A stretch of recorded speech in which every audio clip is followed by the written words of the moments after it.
Hoy en día, nos enfrentamos al problema de la tala excesiva de nuestros bosques. Hay muy pocas de ellas que protejan nuestros árboles y la industria maderera tala más cada año. Mediante el uso de maniobras y tácticas cuestionables, la industria maderera ha obtenido permiso para talar árboles en un antiguo bosque situado en las cascadas de Oregon.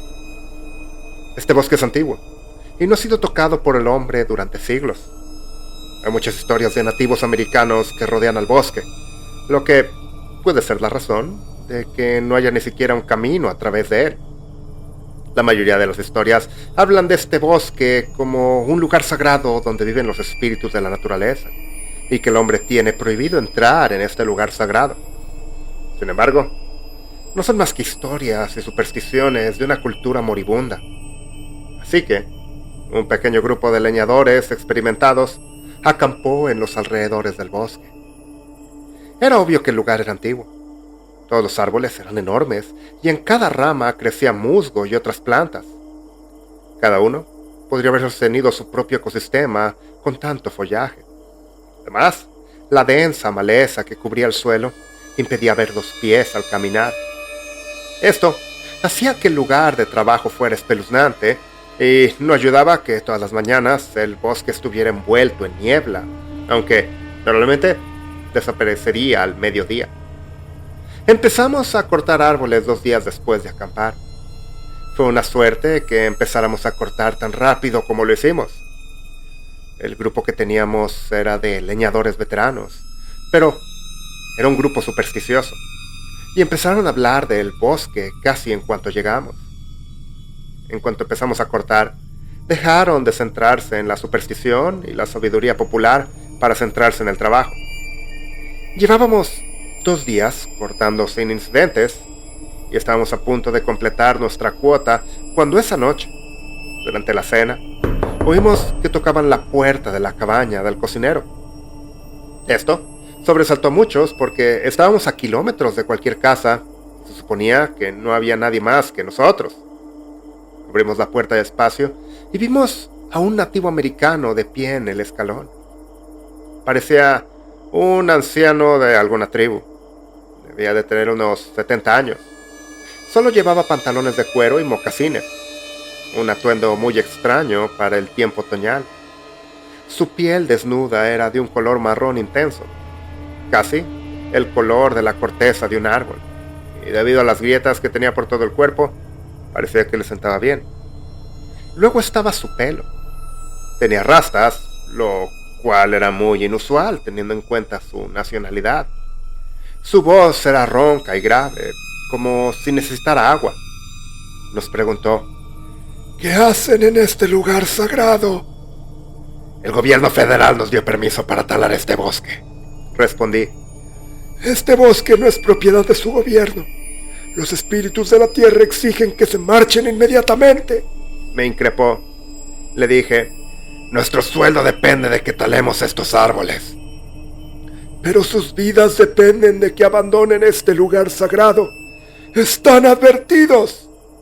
Entonces se dio la vuelta y se marchó sin decir una palabra más, caminando directamente hacia el bosque. Intenté detenerle, pero desapareció en cuanto entró en el bosque. Le buscamos durante un rato, pero no encontramos ni rastro de él. Su advertencia fue desconcertante, pero teníamos trabajo que hacer. ¿Y cuánto daño podía causar un simple anciano? Los 2 días siguientes fueron una pesadilla. Era casi como si los árboles de repente se convirtieran en hierro. Nuestras hachas ya no podían cortarlos. Incluso teníamos algunas hachas que se rompían al golpear el árbol. Así que trajimos motosierras, que funcionaron durante un día, pero luego empezaron a romperse. Acabé enviando a 2 chicos al hospital cuando se les rompieron las motosierras y los eslabones de la cadena les golpearon como fragmentos de una granada. Uno de ellos necesitaría una reconstrucción facial completa y al otro, bueno, tuvieron que amputarle el brazo derecho. Yo no lo sabía entonces, pero tuvieron suerte de salir cuando lo hicieron. Aquella noche Intenté pensar en cómo levantar la moral y encontrar la manera de cortar aquellos árboles exasperantes. Entonces, uno de los miembros del equipo irrumpió en mi despacho diciendo que el indio estaba en el bosque vigilando el campamento. Salté de mi silla y salí corriendo para enfrentarme a él por estar en el bosque y asustar a mis hombres. Cuando salí, estaba a 30 metros delante de él con todo el campamento detrás de mí.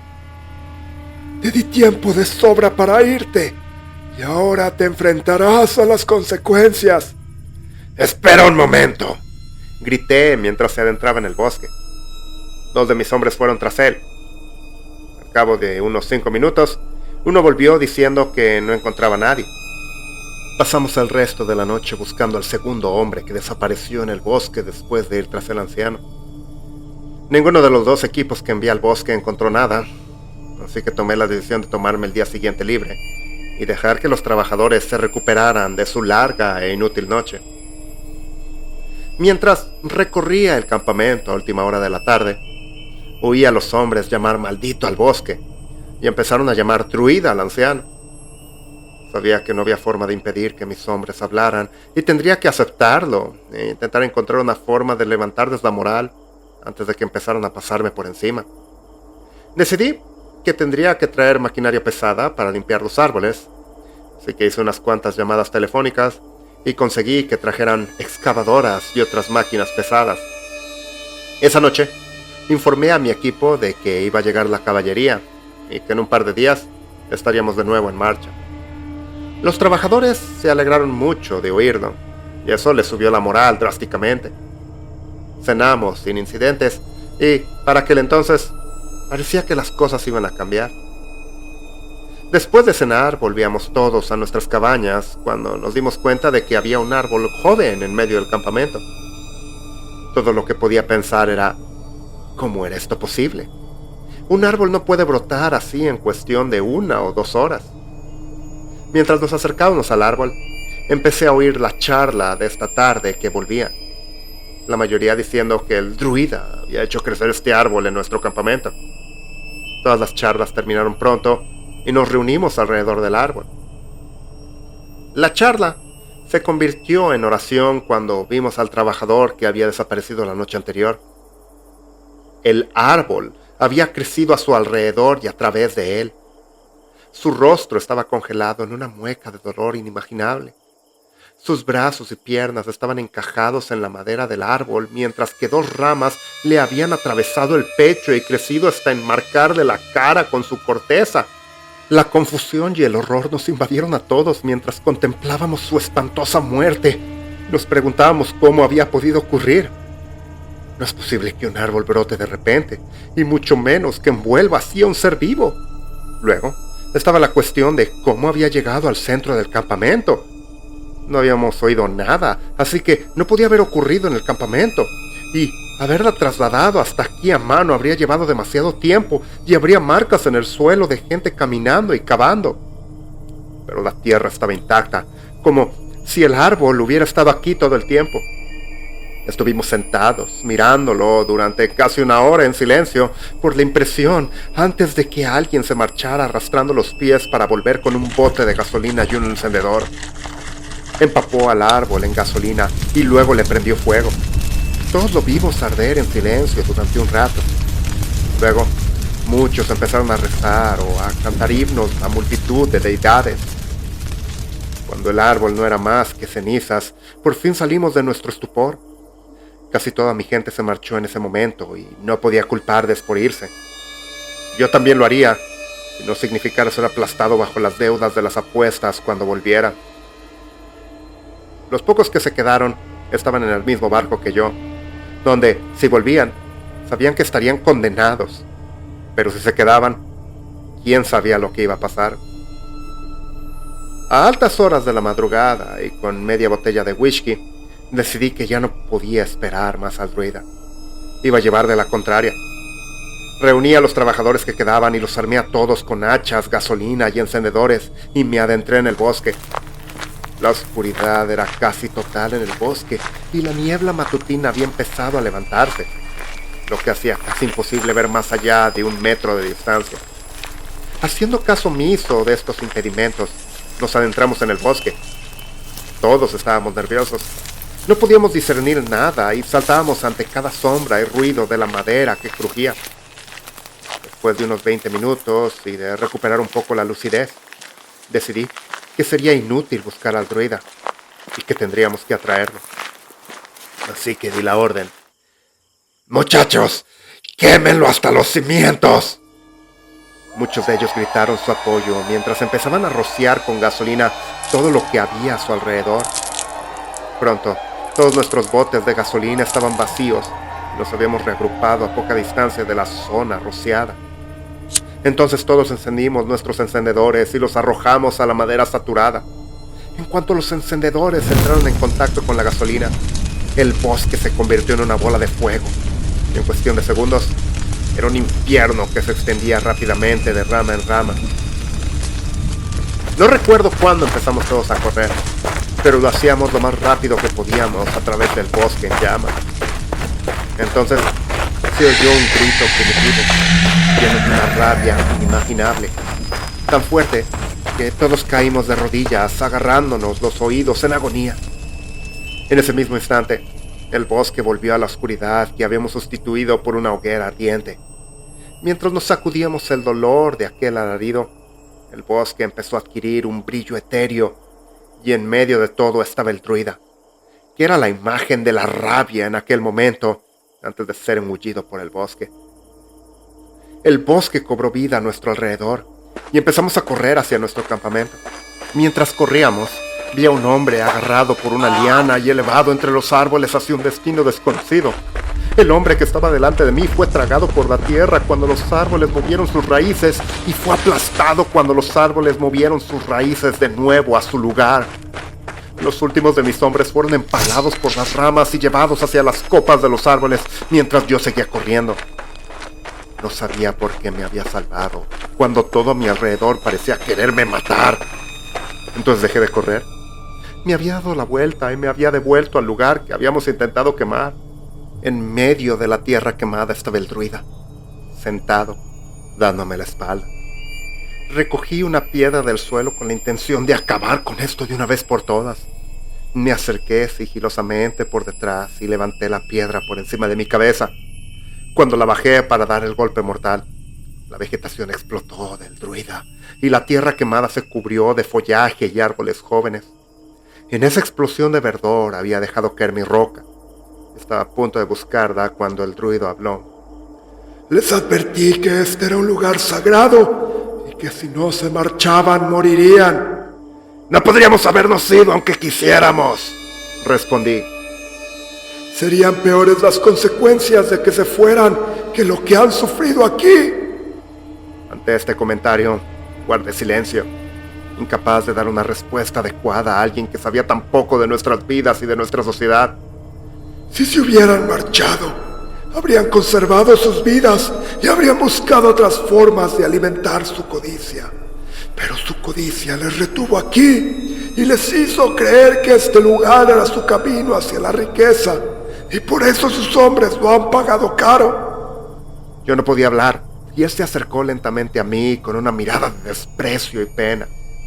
Por lo que has hecho aquí, muchos han muerto, y esperas tu castigo. Pero antes de que puedas castigarte, hay algo que debes hacer. Debes volver con tu pueblo y servir de testigo a los jóvenes de la tierra y advertirles de lo que ocurrirá si te ignoran.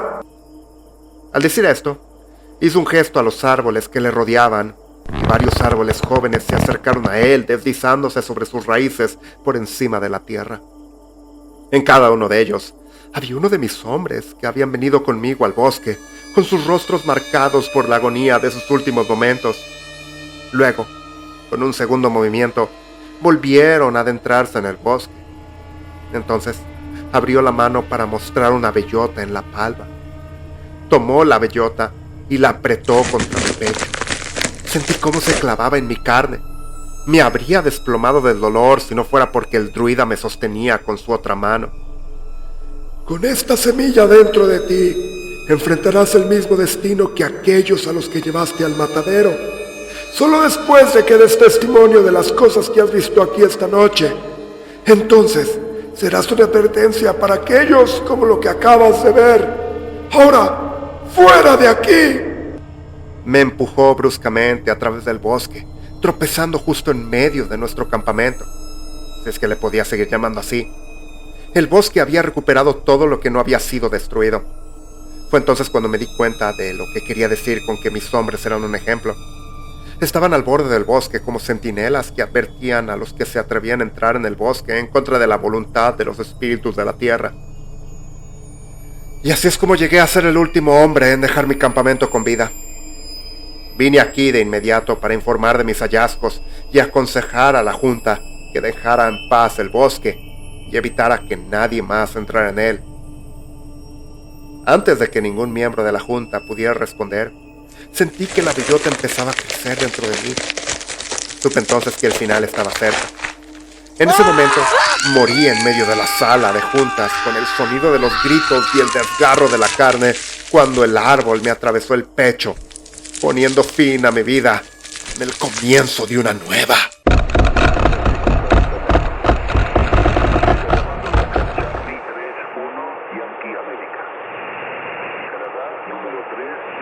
Acaban de escuchar El Druida, un archivo compartido por Grey Wolf. Hay algo sobre atribuirle el título de druida a lo que es un chamán que es un poco desconcertante. Es como si dijeras, no sé, que un guerrero jaguar es un samurái mexicano. Pero aunque los títulos le fallan al autor, la historia es muy fácil de imaginar y sus descripciones y situaciones brincan del texto a la mente. Si es algo extraño que alguien narre su propia muerte. No olviden dar like si les gusta este relato y suscríbanse y habiliten notificaciones para no perderse de ninguna de nuestras historias. Por favor, comenten qué les pareció. Aquí termina esta transmisión de terror. Desde la estación les deseamos unas muy buenas noches.